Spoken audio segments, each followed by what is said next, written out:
RT admission 2026-27 तर 25 तारखेपर्यंत पालकवर्ग form भरू शकतात. ज्याही पालकवर्गांनी आपला फॉर्म भरलेला असेल या अगोदर 1 किलोमीटरसाठी तर ते पालकवर्ग आपला फॉर्म एडिट करू शकतात. 3 किलोमीटरमध्ये जेवढेही स्कूल येत असेल तुम्ही त्या स्कूल ॲड करू शकता. या संदर्भात संपूर्ण म्हणजे 3 किलोमीटरच्या शाळा कशा ॲड करायच्या या संदर्भात A to Z माहिती आपण या व्हिडिओमध्ये घेणार आहे. तर सर्वात प्रथम पालकवर्गांनी RTच्या साईडवर या तुमच्याकडे ID आणि पासवर्ड आहे जो आपण या अगोदर तुम्हाला RTने दिलेला आहे. तुम्ही लॉग इन केलेला आहे, फॉर्मसुद्धा भरलेला आहे. त्याच ID आणि पासवर्डनी तुम्हाला परत लॉग इन करायचा आहे. तो ID आणि पासवर्ड तुम्हाला तुमच्या SMS सुद्धा आलेला आहे तुम्हाला. तर तो ID आणि पासवर्ड बघा 26 पासून सुरू होते. तो ID आणि पासवर्ड आपल्याला लागणार आहे. तर तो ID आणि पासवर्ड टाकायचा आणि सर्वात प्रथम करून घ्यायचं ते म्हणजे लॉग इन. तर इथे ID टाका, जो पासवर्ड तुम्ही सेट केलेला आहे तो पासवर्ड टाका, हा कॅप्चा इथे इन्सर्ट करा आणि त्यानंतर लॉग इन करा. लॉग इन केल्यानंतर बघू शकता तुमचा फॉर्म लॉक आहे. तुम्ही कोणतीही माहिती एडिट करू शकत नाही. तुमचं सेव्हचं ऑप्शनसुद्धा निघून गेलेलं आहे कारण की तुम्ही ऑलरेडी तुमचा फॉर्म सबमिट केलेला आहे. तर आता करायचं कसं, तुमची इन्फॉर्मेशन तुम्ही संपूर्ण स्क्रीनवर बघू शकता.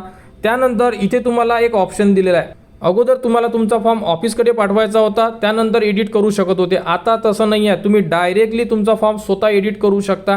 परंतु यासाठी तुम्हाला 2 चान्स देण्यात येणार आहे. म्हणजे 2 वेळा तुम्ही एडिट करू शकता, नंतर एडिट करू शकत नाही. तर इथे तुम्हाला बघू शकता unconfirm my application only 2 attempt is allowed म्हणजे 2 वेळा. ठीक आहे. तर इथे क्लिक हिअरला जर क्लिक केलं तुम्ही, तुम्हाला एक पॉपअप विंडो येणार, त्यामध्ये तुम्हाला माहिती येणार. ती माहिती तुम्हाला एकदा वाचून घ्यायची आहे आणि त्यानंतर तुमचा फॉर्म एडिटसाठी ओपन होणार. बघू शकता अशा प्रकारे एक पॉपअप आलेला आहे. यामध्ये सांगितलेलं आहे की तुमचा फॉर्म हा अनकन्फर्म होत आहे म्हणजे एडिटसाठी ओपन करून देण्यात येणार आहे. आणि त्यानंतर तुम्ही फॉर्म एडिट केल्यानंतर चेंजेस केल्यानंतर तुम्हाला परत तुमचा फॉर्म हा सबमिट करावा लागेल, जेणेकरून तुम्ही या प्रोसेसमध्ये पात्र असले पाहिजे. त्यासाठी तुम्हाला तुमचा फॉर्म फायनल सबमिट करून परत प्रिंट काढायचं आहे. तुमचा फॉर्म अनकन्फर्म झालेला आहे, इथलं ऑप्शन निघून गेलेलं आहे. सेव्हचं ऑप्शनसुद्धा आलेलं आहे म्हणजे तुमचा फॉर्म पूर्णपणे एडिटसाठी उपलब्ध झालेला आहे. तुम्ही तुमच्या फॉर्ममध्ये आता संपूर्ण माहिती एडिट करू शकता. जी माहिती एडिटसाठी आहे तेवढी माहिती तुम्ही एडिट करू शकता. 1 किलोमीटरमधील शाळा टाकू शकता, 3 किलोमीटरमधील सुद्धा शाळा टाकू शकता. तर अशा प्रकारे सर्वात प्रथम आपला जो फॉर्म आहे हा अनकन्फर्म करा आणि त्यानंतर आपल्या फॉर्ममध्ये चेंजेस करा. बघू शकता यामध्ये 3 ऑप्शन आहे. 1 किलोमीटरमधील स्कूल, 3 किलोमीटरपर्यंत स्कूल आणि 3 किलोमीटरच्या वरच्या स्कूल. ती 1 किलोमीटरमध्ये जर बघितलं तर एक शाळा आहे. जर ही शाळा पाहिजे असेल तर इथे तुम्हाला क्लिक करावं लागेल आणि त्यानंतर सेव्ह करावं लागेल. म्हणजे ही जी स्कूल आहे ही तुमच्या फॉर्ममध्ये सेव्ह होऊन जाणार. अशा प्रकारे पहिल्या 1 किलोमीटरमध्ये शाळा सेव्ह करून घ्या. जेवढ्या पाहिजे असेल तुम्हाला, म्हणजे तुमच्या लॉग इनमध्ये जेवढ्या येत आहे त्यामधून तुम्हाला ज्या पाहिजे त्या तुम्ही सेव्ह करू शकता. त्यानंतर तुम्हाला 1 ते 3 किलोमीटरला क्लिक करा. 1 ते 3 किलोमीटरला क्लिक केल्यानंतर तुमच्यासमोर शाळेची लिस्ट उपलब्ध होणार. यामधून तुम्हाला किती शाळा पाहिजे आहे, तुम्ही टोटल 10 शाळा ॲड करू शकता. म्हणजे टोटल 10 शाळांचा तुम्ही क्रम देऊ शकता. तर यामध्ये तुम्हाला क्लिक करून अशा प्रकारे ह्या शाळा क्लिक करून घ्यायच्या. तुम्हाला किती शाळा पाहिजे तुम्ही एकदा बघा.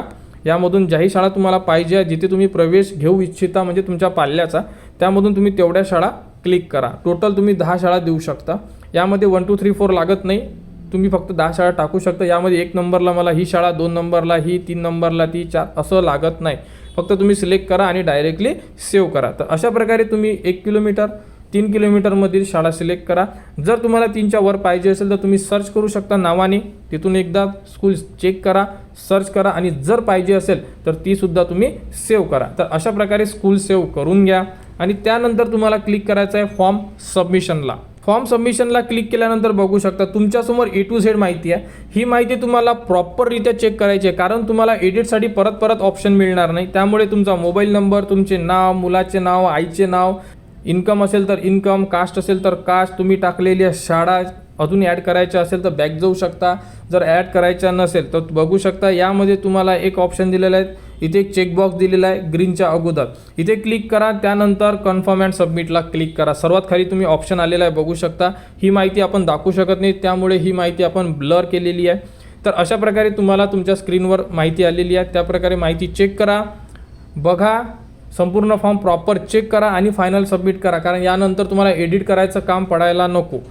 कन्फर्म अँड सबमिटला क्लिक केल्यानंतर फॉर्म सबमिट होऊन जाणार आणि इथेच जिथून तुम्ही कन्फर्म ॲड सबमिट केलेला आहे तिथे तुम्हाला जनरेट PDF ऑप्शन उपलब्ध व्हायला पाहिजे. ते उपलब्ध झालं म्हणजे समजून जा की आपला जो फॉर्म आहे हा फायनल सबमिट झालेला आहे आणि ओके आहे.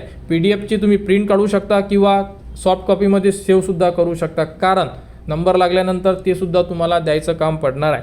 तर या प्रोसेसनी आपले पालक वर्ग आपल्या पाल्याचा फॉर्म एडिट करू शकतात. तर लवकरात लवकर आपला फॉर्म एडिट करा आणि शाळा ॲड करा आणि सबमिट करा.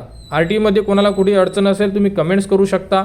कमेंट्सवर तुम्हाला संपूर्ण माहिती दिली जाणार आणि RT ॲडमिशन 2026-27 बद्दल जेही पुढील अपडेट येईल ती तुम्हाला आपल्या चॅनलवर देण्यात येणार. त्यासाठी आपल्या चॅनलच्या कनेक्टमध्ये राहा, चॅनलला सबस्क्राईब करा व हा व्हिडिओ इतरांपर्यंत शेअर करा.